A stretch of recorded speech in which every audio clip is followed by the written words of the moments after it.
Olá, meu nome é Marcos Carvalho Lopes e este é o podcast Filosofia Pop. Este é o nosso episódio número 250 e recebemos o professor Cláudio Ferreira Costa para conversa sobre autismo e filosofia, passando por sua própria experiência com o diagnóstico de síndrome de Asperger, pela linguagem, pela empatia e pela vida acadêmica. O Filosofia Pop é um podcast que pensa a filosofia como parte da cultura. Se você gosta do nosso trabalho, compartilhe esse episódio e acompanhe nossas redes sociais. Vamos então para a nossa conversa com Cláudio Ferreira Costa sobre autismo e filosofia.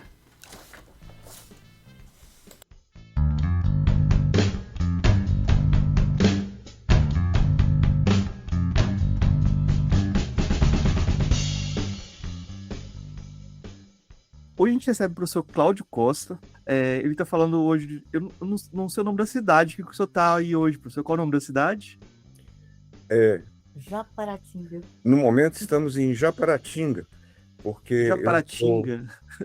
Em Alagoas. Em Alagoas. Certo. Não, mas quem não conhece o professor Cláudio Costa, ele é uma referência dentro da filosofia brasileira. É um nome que consta lá na biblioteca. Quem vai procurar por filosofia analítica vai encontrar os livros dele. É um nome quase incontornável para quem está trabalhando nessa área, né? E hoje a gente vai conversar um pouco sobre autismo e filosofia. O professor Cláudio escreveu um texto sobre síndrome de Asperger e filosofia. Eu vou começar perguntando para o senhor o que levou o senhor a escrever e aproximar esses dois temas. Porque eu sou diagnosticado como tendo síndrome de Asperger e eu estudo filosofia. Daí o meu interesse em ligar as duas coisas. Mas não é bem assim. As relações são muito mais tênues do que possa imaginar. Por exemplo, eu conheci alguns filósofos como John Searle, Tugendhat, não tinham nada de autista. E a grande maioria dos filósofos, se você procurar na história, não eram autistas, ou pelo menos a gente não pode diagnosticar, porque quando são figuras históricas, facilmente. Existe um artigo de um autor sueco, um psiquiatra sueco, Gilbert, eu esqueço o nome, diagnosticando Wittgenstein como sendo autista. É um autismo leve, ou síndrome de Asperger. Quer dizer, dificuldade de relacionar. Quer dizer, o que é o autismo? É um problema neurológico em que faltam às pessoas que são portadores de autismo as disposições inatas para se integrarem socialmente. Então, se essa falta for completa, então nós teremos um autismo severo. A pessoa não aprende a linguagem. Isso é difícil de se tratar. Agora, se essa falta for limitada, aí a pessoa consegue aprender a linguagem e assim ela se insere no mundo da cultura e com dificuldades, com erros, ela se relaciona às pessoas. Só que talvez seja saindo fora do assunto, mas talvez não. O problema é que a pessoa comete erros frequentes na avaliação, né, do contexto em que ela está situada. Eu me lembro, eu tinha uns 14 anos, a melhor coisa que eu fazia era ficar quieto, porque aí eu não falava coisas erradas. Mas me apresentaram um professor que se tornou nosso amigo, ele falou da noiva dele, e a primeira pergunta que eu fiz foi se ele já tinha tido relações sexuais com a sua noiva. Aí os meus amigos vieram ao meu favor. Não, ele é meio ingênuo. Mas ele ficou incomodado com a minha pergunta fora de propósito. Mas eu era assim constantemente. E Agora, com o tempo, a pessoa aprende a camuflar, inclusive a chamada timidez do autista é uma maneira que ele tem de não se expor, não expor essas falhas, né, comportamentais na leitura da mente das outras pessoas. Agora, quanto ao autismo e a filosofia, o que acontece é que, além dessas falhas, e desse problema que talvez afaste a pessoa do convívio normal com as outras pessoas, existem os chamados interesses obsessivos. Por exemplo, uma pessoa pode ter interesse obsessivo em selos ou em coleções de borboletas, em filmes, em coleções de vídeos ou livros. Interesses obsessivos, em geral, não contribuem para a sociedade, mas se for, por exemplo, uma pessoa com interesse obsessivo em música e que tenha um talento musical que possa se tornar um grande pianista. Eu me lembro de um excelente, era considerado um gênio como intérprete de Bach, eh, era não era norte-americano, era de um canadense, eu esqueço agora o nome, que tinha certamente autismo, e ele desenvolveu essa habilidade. O que foi mal para ele, porque ele começou a se afastar do público. Com o tempo, passou a fazer só gravações, ele vivia sozinho à noite.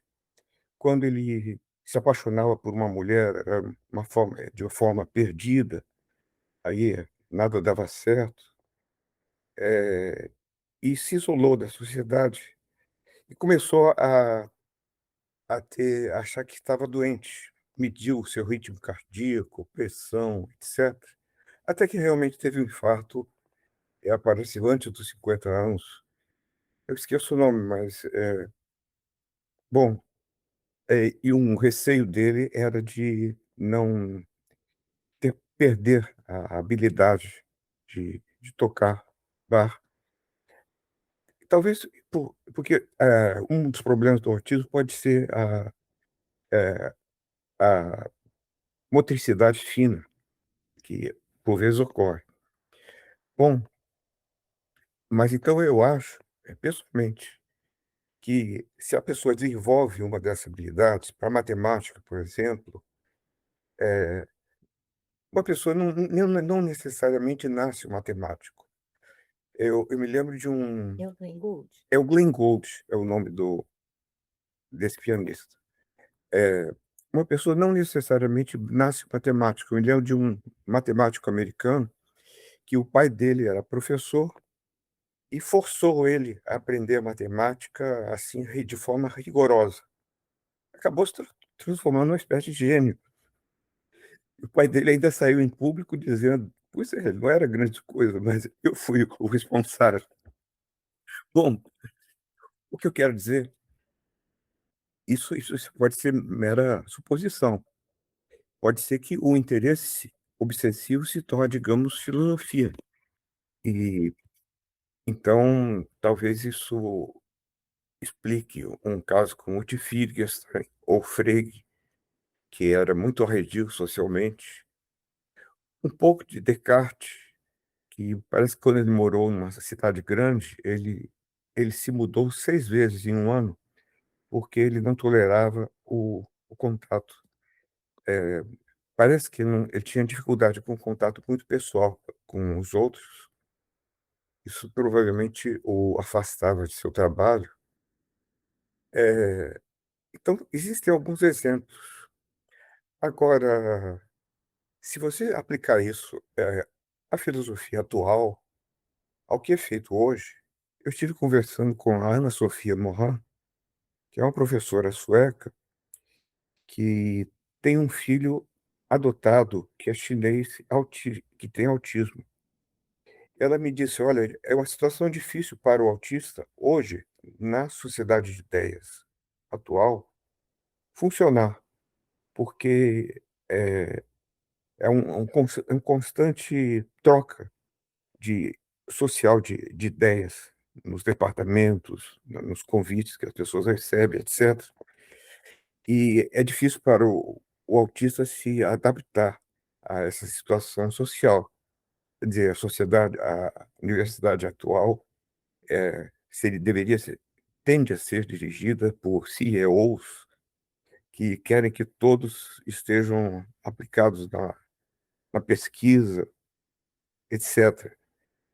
E isso para o autista pode ser problemático.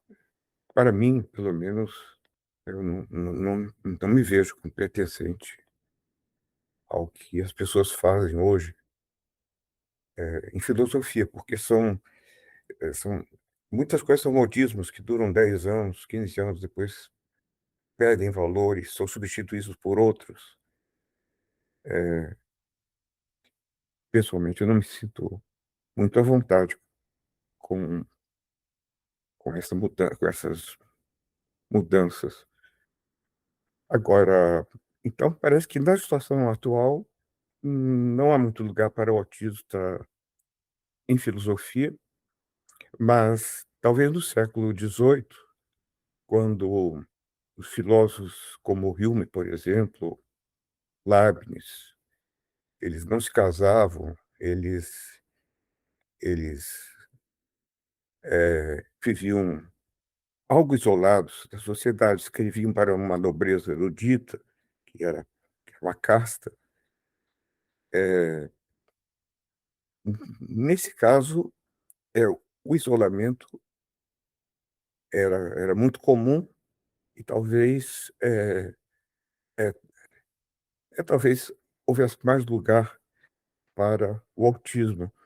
É, porque eu acho que uma característica de Wittgenstein e do autista que faz filosofia, reserva Wittgenstein, é que é, ele, ele era capaz de teorias, de ideias que eram disruptivas, que eram contrárias a tudo que, diferentes de tudo aquilo que era pensado. E ele não se importava muito se os outros concordavam com ele ou não. Para ele, isso era mais ou menos indiferente, o que é próprio do autista. E tanto que ele tinha um cofre e ele ia guardando o que ele escrevia no cofre para ser publicado depois de sua morte. E só os alunos que ele escolhia que tinham acesso ao que ele pensava, era uma aula por semana, em que ele ditava, geralmente, o que ele tinha pensado. Mas isso é um caso especial. Só uma observação que eu queria fazer.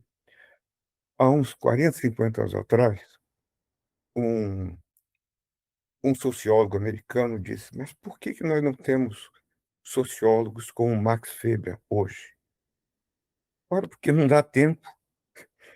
Max Weber, ele desenvolveu uma cultura enorme, podia fazer o que ele quisesse, né? Então, é, dentro da, da universidade alemã da época, mas hoje, hoje, quer dizer, há 50 anos atrás, a universidade não funcionava mais dessa maneira. Você tem que mostrar resultado, mas isso pode ser danoso quando se trata de um trabalho teórico, é, exige um processo longo de desenvolvimento. Eu acho que tem uma questão bem interessante quando você começa falando assim, eu sou autista, eu tenho síndrome de Asperger e falo por isso porque eu tenho essa posição. É como se fosse um princípio narrativo, né? Eu falo a partir dessa posição. Mas para algumas pessoas, isso cria uma suspeita já sobre a sua racionalidade. Eu já vi textos de gente falando que o Sim. Wittgenstein não entendia direito a linguagem, isso porque ele era autista. Então as questões dele não eram para ser relevantes, eram confusões próprias de alguém que não tem a compreensão plena da linguagem, né? Ah, Como é que o senhor vê essa situação? Porque me parece um bom dilema, né? Sim, sim. Agora, os problemas que ele encontrava com a linguagem e que ele mesmo criava e depois dissolvia, ele eram problemas muito abstratos, uma linguagem que o autista podia compreender mais facilmente. Talvez eu dê um exemplo. Ele dá um exemplo de explicação de uma regra de somar dois. Então, o aluno diz dois, quatro, seis, oito, 10, sempre somando dois. Mas quando o aluno chega a 1000, ele salta para 1004, 1008, porque ele entendeu a regra como até 1000 somando 2, depois de 1000 para frente somando 4, de, sei lá, depois 8. Ele entendeu a regra diferente. Como é que você pode garantir que as pessoas vão entender a regra corretamente? É, e Wittgenstein não tem uma saída para esse problema que ele cria. Mas há um autor inglês, não, americano, que deu uma explicação interessante. Ele diz que a gente interpreta a regra dada da maneira mais simples possível. Então, a mais simples é sempre somando dois, e não somando quatro depois de 1000 e assim por diante. Nós somos dispostos, né, por natureza, a entender as regras da forma mais simples. Isso eu acho que resolve o problema que Wittgenstein criou para ele mesmo.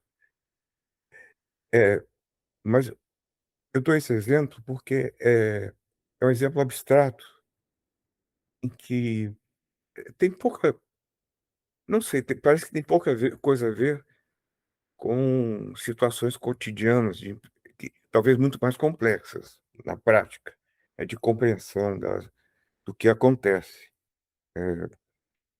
Se quiserem um exemplo biográfico de Wittgenstein, ele desistiu de fazer filosofia aos 30 anos e resolveu ser mestre de escola.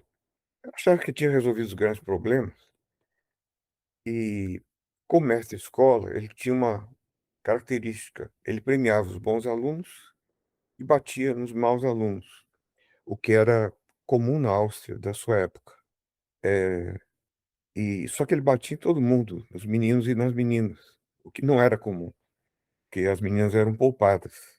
Isso na aldeia, lá em Trattenbach. E o que aconteceu? Só um exemplo. Teve uma menina que resolveu se rebelar. Ele fez uma pergunta, ela não respondeu. Aí ele puxou os cabelos dela. Ela fez a mesma pergunta, ela não respondeu, ele puxou mais os cabelos dela. Aí ele começou a olhar para ela com um olhar inquisitivo, pediu a ela para ir para o quarto ao lado, sentou ela em uma cama e perguntou: Você não está passando bem? Você está com dor de cabeça? E ela mentiu, disse: eu estou com dor de cabeça. Aí ele se ajoelhou, pôs as mãos em prece e disse: Me perdoa. Ora, eu acho que todo esse comportamento, porque ela contou depois de adulta o que tinha acontecido, não é de quem entende muito facilmente a mente alheia.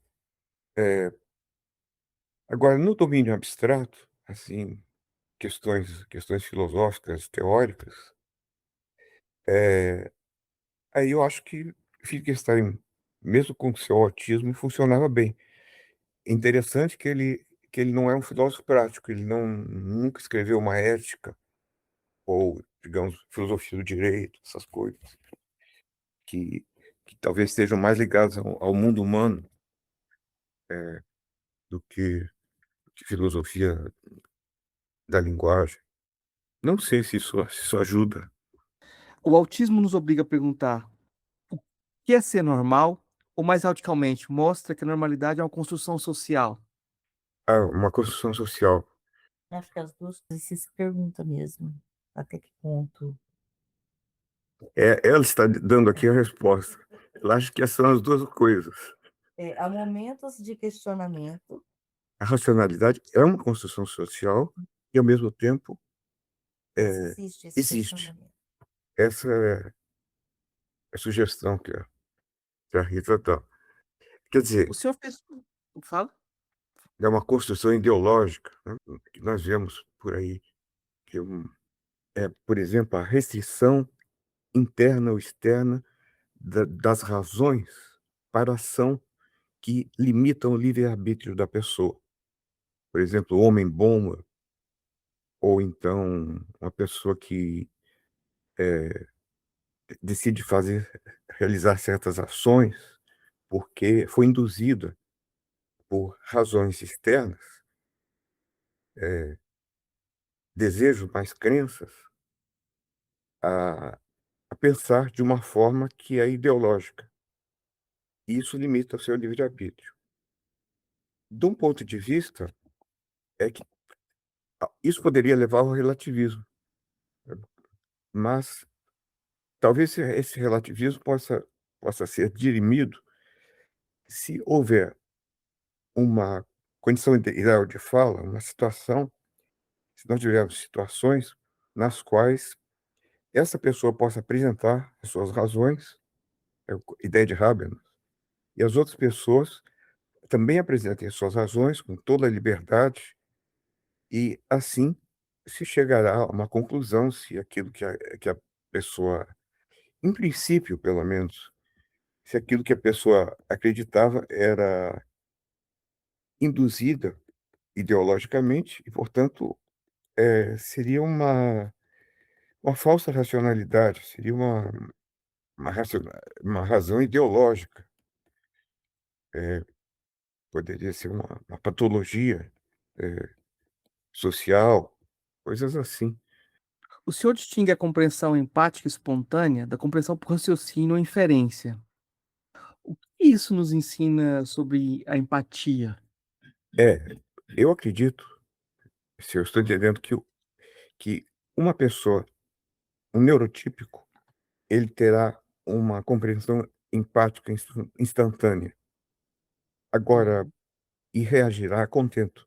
uhum. Agora, o autista poderá precisar de um raciocínio, de uma explicação, até que ele compreenda,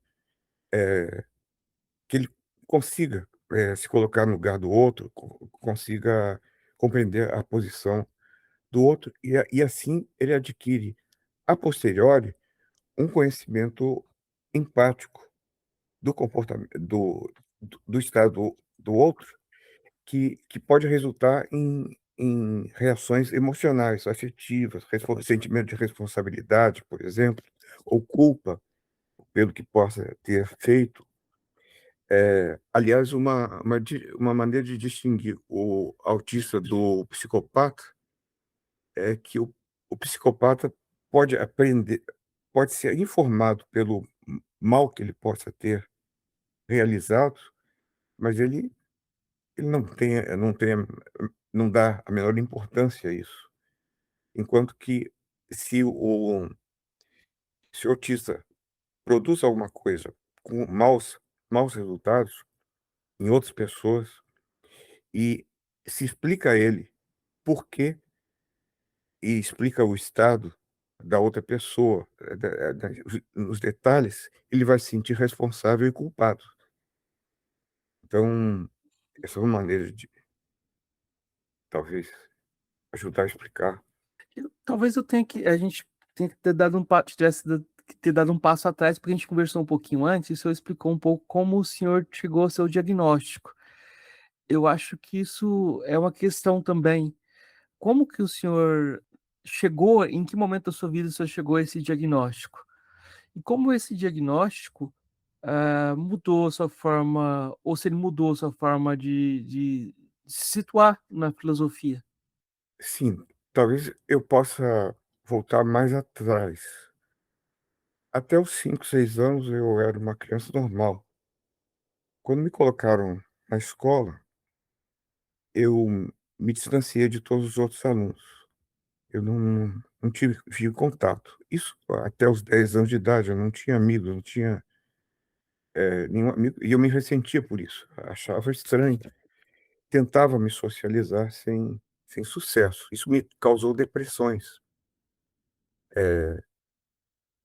E, e é, talvez daí o interesse pela cultura. Primeiro a música, e mais tarde, 15 anos, eu li Freud, li a Escola de Frankfurt, lá o Marcuse, e outras coisas do gênero, com dificuldades, claro. Mas eu me apaixonei por aquilo. Era um mundo novo que eu estava descobrindo. O psiquiatra que me diagnosticou, ele me disse que muitos se refugiam na cultura, mas isso é problemático porque distancia mais das outras pessoas. Então, eh, foi assim que eu acabei estudando medicina, depois, mestrado em filosofia, depois me mandaram para a Alemanha, e eu criei dificuldades que outras pessoas teriam passado sem o menor problema. Primeiro que eu não enten como eu tinha feito medicina, eu não entendia nada do que os professores lá do alto seminário falavam, inclusive quem me convidou. Eu encontrei umas 3 vezes na biblioteca, assim, eh, hum, assim, sem explicar o que eu tinha que explicar. "Olha, eu não entendo, não tenho condição, né, eu posso escrever a minha tese aí com outro professor, mas, eh, o resu o resultado é que eles devem ter tido uma ideia muito negativa da minha pessoa, que não precisava". Eh, eu voltei traumatizado com as pressões que eu sofri na Alemanha, que não teriam sido necessárias. Se eu tivesse bom, eu achava, se eu disser o que eu não sei nada de filosofia, com exceção do assunto, eles me mandam para o Brasil de volta, mas não seria o caso. Então, eu acho que a razão pela qual eu fui para Natal, no Nordeste, ao invés de ficar no Rio, foi que eu estava tão traumatizado que eu queria um lugar que eu me sentisse livre para estudar o que eu quisesse, sem, como é que é o nome? Lição? Não é Sim. pressão, eu esqueço Hã. a expressão. Eh, e uma imensa dificuldade de fazer amigos, e as amizades não duravam muito tempo. E quanto à empatia, eu tinha pouca, e com o tempo eu fui ganhando empatia. Por exemplo, quando eu aprendi ética, eu dei cursos sobre ética, aí eu entendi melhor, eu acho, as outras pessoas. E mas eu não sabia que eu tinha autismo, ao menos saber realmente, a não ser depois de 2007, quando eu tive contato quando eu assisti muitos vídeos de pessoas que tinham depressão por causa de autismo, etc. E aí não tinha diagnóstico no Brasil, mas o psiquiatra diagnosticou algo equivalente. Em 2010 ele diagnosticou autismo, leve, ou síndrome de Asperger, e isso me permitiu essa limitação econômica que facilitou a minha vida dentro do ambiente universitário. É, essa é a história. É, e claro que depois que eu aprendi, eu li uma meia dúzia de livros sobre Asperger, autismo, etc. Eu acho que eu aprendi algo sobre mim mesmo, ou mudei bastante o meu comportamento, não suficientemente. Eu nunca serei como a Rita, mas a Rita serve como guia. É só a parte socializadora. É, Mas quando a gente estuda os diagnósticos de autismo ou de Asperger, ou TEA agora, a gente tem um problema de terminologia aí também interessante. Mas a questão da linguagem é uma questão central, né? Muitas vezes o pessoal trabalha com a ideia de que o autista não entende metáforas, que ele entende as coisas de modo literal. Ou até que ponto que é possível entender a metáfora se você não tem o contexto em torno. Como que o senhor vê a relação do autista com a linguagem?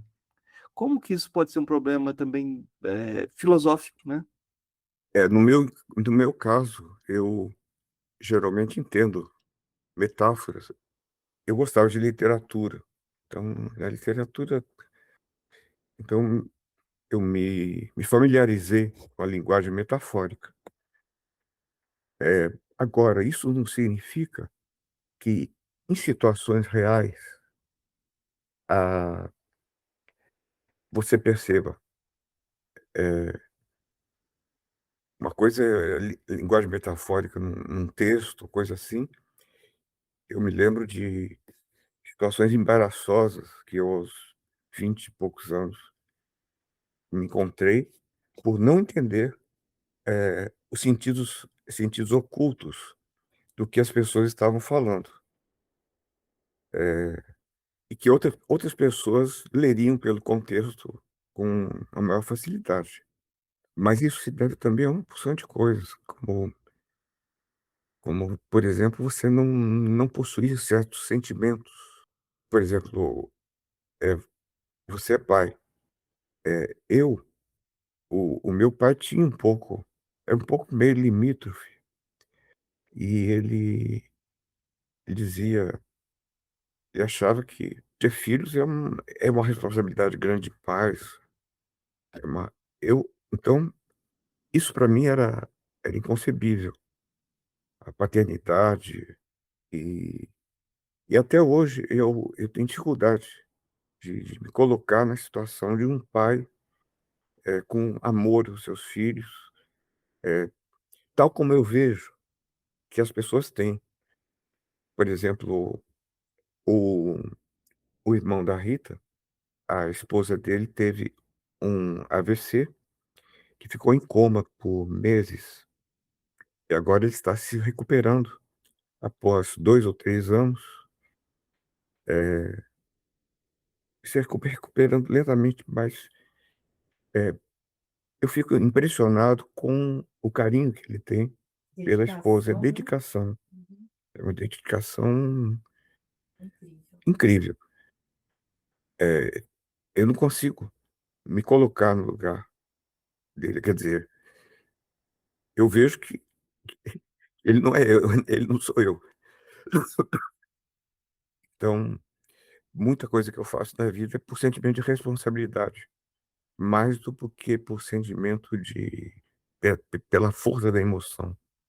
Embora eu me emocione muito com filmes, com Música. música, ah, com essas coisas.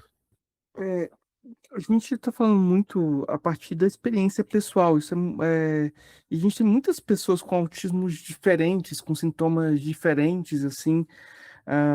Eu fico pensando até que tem algumas pessoas que elas chegam a se identificar tanto com o outro, ou preocupar tanto com o outro, que elas preferem se isolar.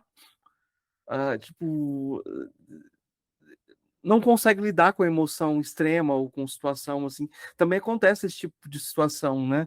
De você ter uma dificuldade para lidar com esse aspecto emotivo e uma empatia que chega a ser extremada, né? E não, socialmente inadequada.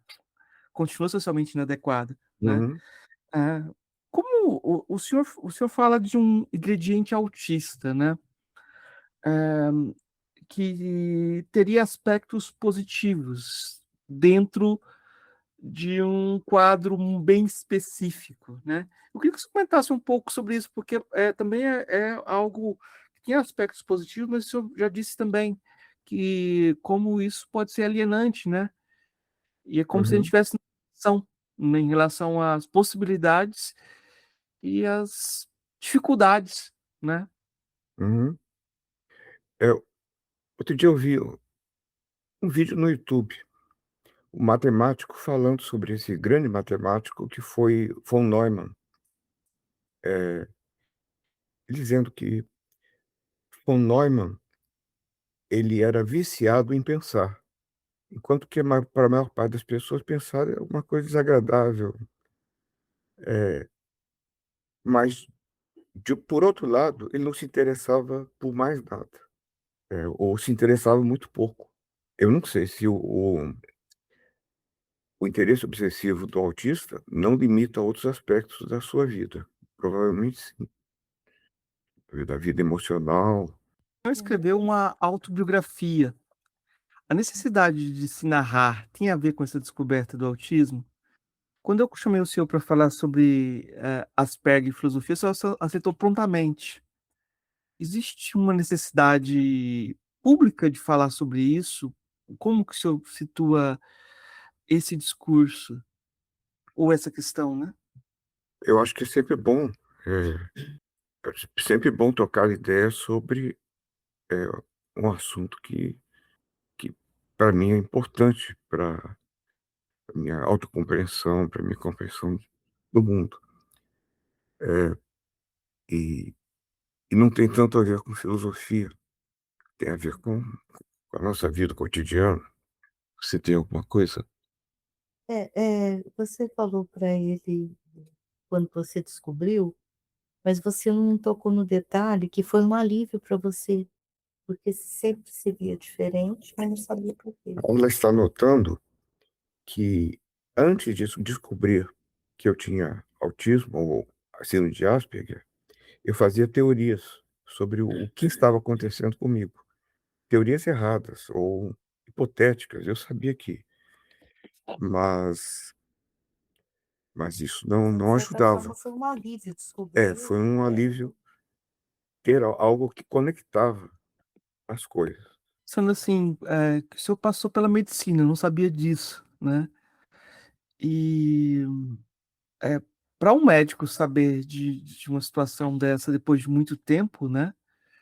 é, Parece ser uma descoberta um pouco também diferente, porque o lugar do diagnóstico, o lugar dos sintomas e dessa razão médica, né? De vocês falar, isso é patológico, isso. ah, é, eu fico lembrando de uma novela. é, eu assisti novela. Era uma novela que falava de uma criança que tinha síndrome de Down, acho que chamava Por Amor. A criança nascia com síndrome de Down e a médica era Regina Duarte. E a Uhum, médica logo a criança e falava da doença do ponto de vista médico, de um ponto de vista genérico, enquanto a mãe, enquanto as pessoas em volta estavam sofrendo a dor do luto, uhum, né? E não conseguiu aceitar a criança e houve uma empatia social pela rejeição por parte da avó, uma rejeição da criança, porque a razão médica não dava conta dos sentimentos que estavam em jogo ali, né? uhum. Todo pai que passa por uma descoberta dessa tem que vivenciar um certo tipo de luto, né? Ah, mas quem tem uma vivência de autismo e descobre, tem um alívio, porque teve uma luta o tempo todo com isso, né? Eu tô É, falando porque eu também é a primeira vez que eu vou falar para meus ouvintes que eu tenho o diagnóstico agora também, né? Que eu entrei nesse clube das pessoas que não gostam de clube, né? Eu acabei de entrar no teu diagnóstico de estar no transtorno do espectro autista, né? Eu queria que você comentasse um uhum. pouco sobre isso, porque eu fico pensando assim, como médico, talvez isso tenha um lugar um pouco diferente também, não? Olha, uma primeira coisa sobre o preconceito, que eu queria dizer uma coisa. Há uns 2 anos atrás, eu pedi uma bolsa de pesquisa ao CNPq e a avaliação foi positiva pelo histórico, pelo projeto, tudo bem. Mas aí alguém notou, no final, que eu não satisfazia um requisito, que era orientar alunos. Descobriu? Vejam só, ele só orientou um aluno durante toda a sua vida. E, naturalmente, eu não recebi a bolsa. Eu reclamei. Disse que. Aí eles disseram que a condição médica não entra em questão nos critérios de avaliação. Ora, isso deveria ser mudado. Então, o autista sofre. só preconceito por pelo seu comportamento. Eu fui um mau orientador e um mau orientando também. Dificuldade de aceitar o agora, quanto à medicina, posso dizer pouca coisa, porque a razão pela qual eu entrei para a medicina foi que os meus pais achavam que, como filósofo, eu iria morrer de fome. Então, você tem que fazer uma coisa que permita viver e não só sobreviver dentro da mentalidade da época. Hoje eu penso de forma completamente diferente. Então, eu queria desistir no terceiro ano e descobri que a UFRJ, o IFIX, permitia a entrada de pessoas com graduação em qualquer área.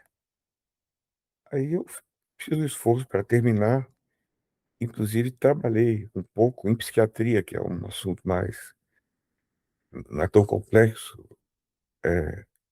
e, e assim acabei fazendo mestrado em filosofia.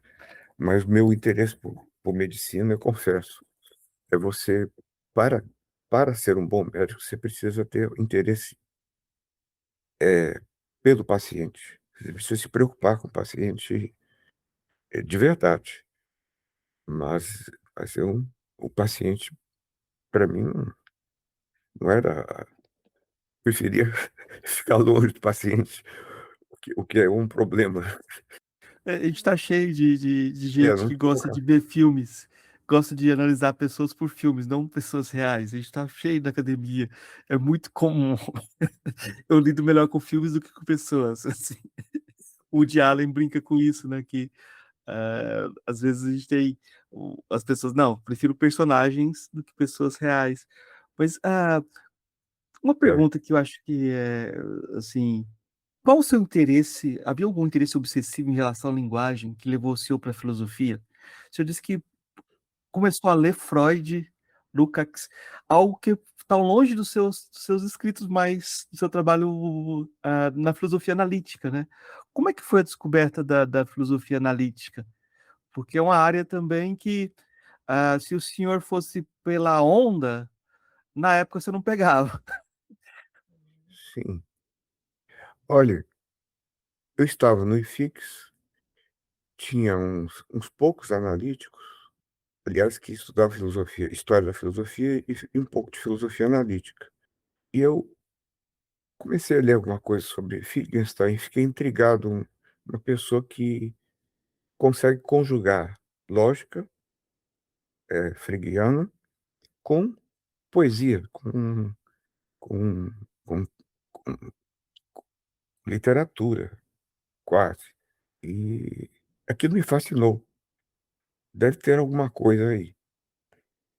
Então eu fiz um curso com o professor Landim sobre Wittgenstein e acabei fazendo uma tese sobre, sobre esse autor. É, a tese foi muito bem aceita e com isso eles resolveram me mandar para um lugar em que eu fosse rigidamente educado. Ou seja, Alemanha. Não é bem o que eu queria. E é, depois eu descobri muito mais coisas do que Wittgenstein. Há pouco eu dei lendo com algum cuidado Aristóteles, ou mesmo Hegel. Hegel tem coisas fascinantes em, em filosofia da história, por exemplo, filosofia da arte. E, mas agora eu acho que é, aquela pergunta que você fez, qual o seu filósofo de preferência? Ok, Wittgenstein, mas, mas há muita coisa interessante em filosofia.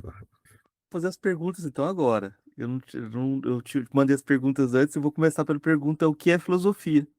Olhe, muito pessoalmente, eu acho que a filosofia é aquilo que nós podemos fazer quando ainda não temos ciência.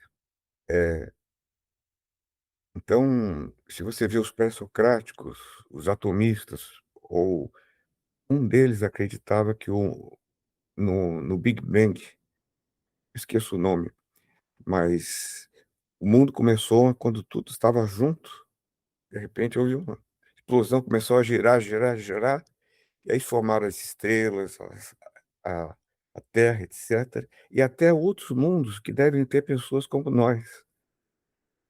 É, outro pré-socrático achava que havia aquele do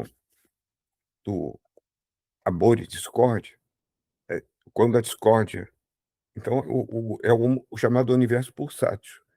Ele, ele desconcentra é, pela força da discórdia, e depois vai se concentrando pela força do amor, e assim, ele, no caso, estaria na decadência grega já começando a força da discórdia. Bom, é, existem muitas ideias, por exemplo, darwinismo já existia nos pré-socráticos. Nós vivemos, vi- vi- nós viremos, vi- vivemos de seres, eh, de animais ou coisas assim. Eh, por exemplo, a matemática, como o Aristóteles resolve o paradoxo do Aquiles, que consegue alcançar a tartaruga, porque os tempos vão se tornando muito menores até que se torna infinitamente pequeno, as duas coisas que se conjugam, espaço e tempo. E nisso estava a noção de limite que foi trabalhada por Leibniz e Newton mais tarde. Ou matemática, que, bom, aí muita gente diria, mas isso aí vai levar a positivismo e reducionismo, porque existem muitas questões filosóficas que permanecerão talvez para sempre filosóficas, porque são extremamente amplas, hum, questões ontológicas. Ou agora, eu procurei uma noção de um filósofo da ciência, que é uma noção diferente de ciência. Ele diz que a ciência ocorre quando a comunidade bem informada dos cientistas consegue concordar quanto aos resultados. É, então, não é impossível que certas ideias de Hegel ou digamos, de Hume não possam um dia ser levadas a tal ponto em que os filósofos concordem através do que a Susan Haack chamou de consciência, que é que quando você tem um quebra-cabeça e as peças se conjugam, aí você teria ciência, segundo esse filósofo da ciência. Não é uma concepção positivista, reducionista do que seja ciência. É, então, eu acredito que se possa chegar é, a, a acordos. Digamos, nós não temos uma ética, por exemplo, é um grande problema. Não é existem posições as mais diversas, mas você pode ou ser pessimista, mas o pessimismo é arriscado, pode levar ao relativismo, ou então acreditar que com o desenvolvimento da cultura seja possível, através do que eles chamam de consciência, você conjugar, com base em diferentes teorias, você pode reforçar uma teoria abstrata. O exemplo que ela dá é o evolucionismo. Você, hoje você tem a teoria evolucionista de Darwin, você tem a genética molecular, que reforça, e você tem ainda a genética, a genética do, Quântico? Não, não. não, a genética das plantas do, de um biólogo do século XIX. Você pode juntar tudo e aquilo reforça cada teoria. Talvez num nível mais abstrato, a esperança que eu tenho, isso possa acontecer com a filosofia. Então, Das filósofas ou filósofos que o senhor conheceu pessoalmente, qual foi aquele ou aquela que mais lhe impressionou? olha, John Searle me impressionou pelas aulas. Os cursos dele eram foram aulas show que eu nunca tinha visto antes. Eh, mas não significa que eu seja um seguidor de seu ou eu que acredite em todas as ideias, as posições, mas ele me impressionou nesse aspecto. Eh, eu não conheci muito Habermas também, achei impressionante a palestra, mas agora a a impressão pessoal não significa não diz muita coisa sobre filósofo. Por exemplo, o Kripke é um filósofo que teve ideias geniais. Eu acho que, se estudar a fundo, aquilo foi mais original do que Searle, mais original na filosofia analítica norte-americana. Mas ele era um desastre como professor, como eu eu me lembro do João Branquinho me contar de uma palestra de Kripke, lá na Argentina, que ele começou falando de lógica, de filosofia, depois começou a falar da bolsa de valores, porque ele ganha milhões da bolsa de valores. Depois começou a falar da perseguição dos judeus, porque o pai dele era rabino no Holocausto. Depois voltou para a filosofia. Passaram-se 2 horas, mais de 2 horas, 3 horas, ele não terminava a palestra. Dá uma impressão muito ruim, segundo João Branquinho. Mas, as e essa a terceira pergunta é justamente aquela que você começou a responder, qual que é o seu filósofo ou filósofo favorito? E você estava falando que é o Wittgenstein, mas Uma vez me perguntaram qual filósofo que mais contribuiu para o desenvolvimento da humanidade. A resposta que eu pude dar, você pega a melhor enciclopédia de história da filosofia, talvez Copleston ou Reale, não, é Copleston, e conta o número de páginas dedicadas a cada filósofo. Eu fiz isso.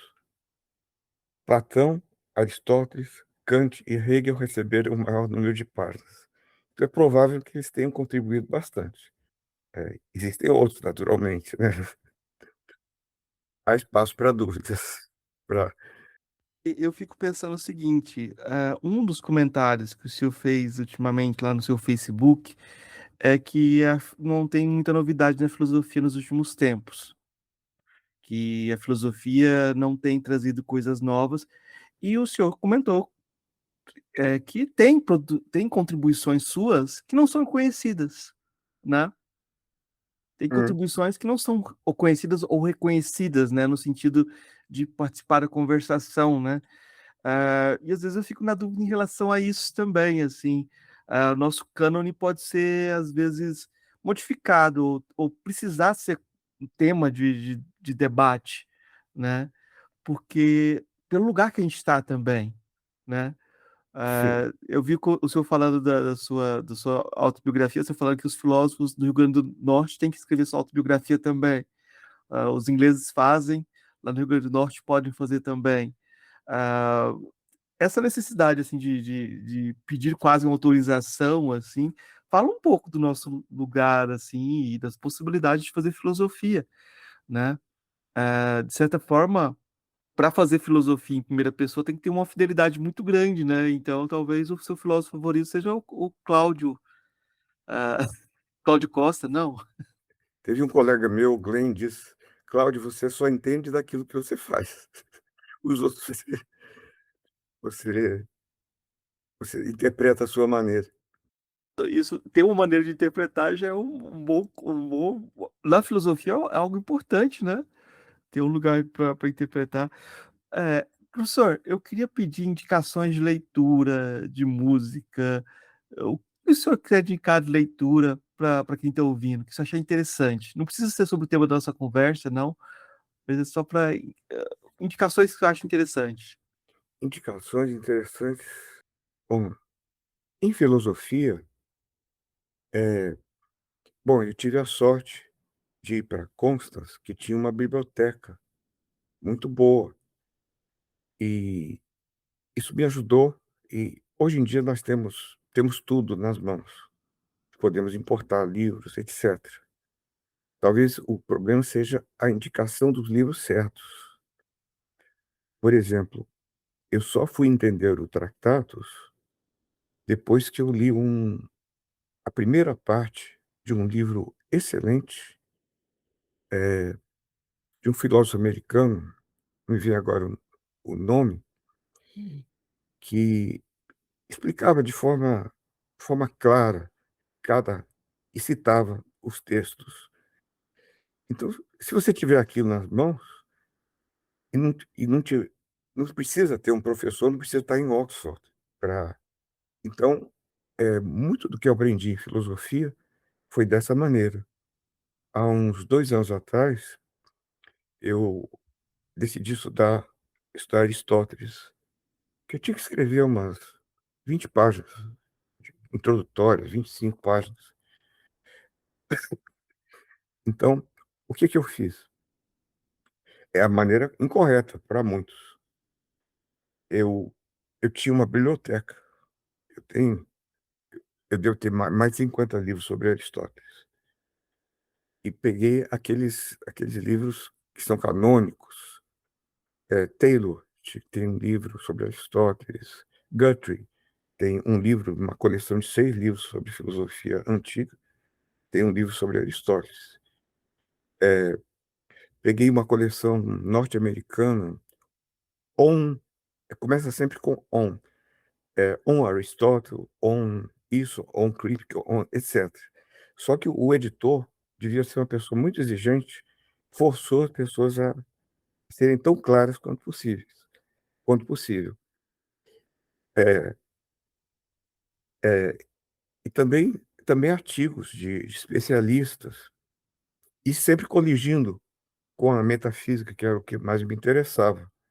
No final, depois de ler centenas e centenas de páginas de introduções e uma centena e poucas páginas de Aristóteles mesmo, eu acho que entendi a metafísica. Entendi o básico. Não aquilo que o especialista que vai escrever, mas pelo menos as ideias fundamentais. Esse é um modo de aprendizado que eu aconselharia às pessoas aqui no Brasil que não tem professores, não tem um professor especialista em Aristóteles que esteja disposto a apresentar realmente a obra, o fundamental da obra aristotélica. E eu acho que foi assim que eu aprendi um pouco desses filósofos tradicionais. E também isso me ajudou, eu tenho uma estante de introduções, me ajudou a entender a filosofia analítica contemporânea, com muita dificuldade para a lógica, ciências formais, que eu não tive treinamento. Então, o importante é você escolher as introduções ou os comentários corretos, né, importantes, realmente significativos, porque coisas pouco importantes existem aos milhares. É uma fábrica, uma indústria cultural que nós temos aí. Eu vou indicar eh, o texto do professor Cláudio Costa, que é o Síndrome de Asperger e Filosofia, está no livro Textos, Passos de Filosofia Teórica e Prática. Mas aí se vocês forem procurar, vocês vão encontrar uma bibliografia vasta do professor no Academic Edu, em sites que o pessoal coloca artigos de produção. Tem muitos textos do professor Cláudio. Ele é uma boa companhia para quem quiser se aproximar da filosofia analítica. Ele é sempre recomendado. E eu acho que talvez porque ele está exigindo essa clareza então acaba que o texto dele também tem esse cuidado de ser claro, de ser inteligível, né? E eu agradeço muito a possibilidade de conversar com o senhor, professor Cláudio, que eu já lia seus textos, nunca havia conversado com o senhor, né? Então, eu agradeço muito a possibilidade desse diálogo. Queria deixar o espaço aberto para você divulgar o que você achar interessante divulgar. Você tem um canal no YouTube, né? Também, de vez em quando, você coloca alguns comentários, né?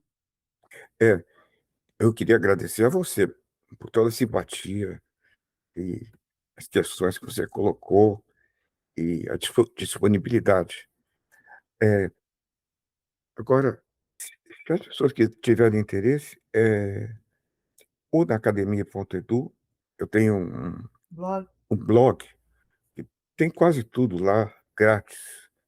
Então as pessoas podem fuçar, procurar alguma coisa que interesse. Para o endereço do blog, depois eu coloco na postagem o link para o Enquanto, blog. quanto ao livro aí que você citou, eu tenho um disclaimer, porque eu tive a minha recaída bolsonarista, eu não entendia nada de política. Escrevi um artigo lá que eu não sei como fazer, tirar do livro. Bom, na época, bom, na época eu estava vivendo só, eu só tinha contato com um conservador norte-americano que corrigia meus textos, e é, é triste, mas acontece. Eu queria agradecer a sua companheira ali, porque ela te salvou desse. É verdade. Ela está me doutrinando há uns 5 anos. Não, não é doutrinando, não. Devia ser o contrário. Não, eu acho que no caminho da racionalidade só tem uma direção nesse caso. Não tem como, né?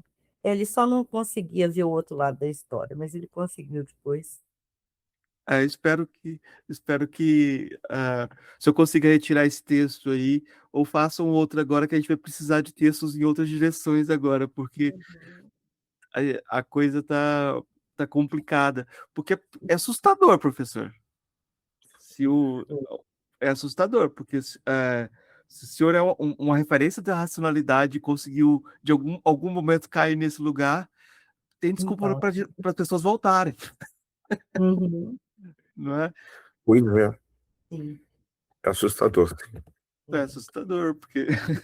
Mas eu acho que as pessoas estão começando a ver que o rei tá nu, né? uhum, Já faz um tempo. E quem caiu nessa também, porque acaba que nós da filosofia, desde Platão, temos a tendência aos tiranos. uhum, não Temos faz.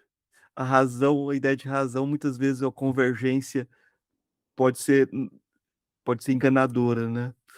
Uhum, Sim, eu enganador. tinha estudado a teoria, mas ao aplicar na prática, eu apliquei tudo errado. Muito obrigado, então, pelo diálogo.